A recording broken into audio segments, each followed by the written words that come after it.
This is going to be a video tutorial on how to send a message in the Pinterest app. I'll be using an iPhone, but the steps should be very similar on other devices. Let me jump over to my phone here.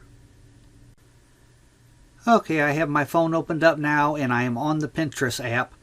To message somebody on Pinterest, first thing you got to do is bring up their profile. I'm going to use the search icon at the very bottom down here. I'm going to tap on that. And I'm just going to search for somebody. I'm going to tap on this one here. And after you bring up their profile here, you can see right there, message. You want to tap on that. Then down here at the very bottom where it says add a message, you want to tap in there and you want to type out your message. And then to send it to that person, you just click on this little send button down here. Just tap on it. But that is how you send a direct message to somebody on Pinterest.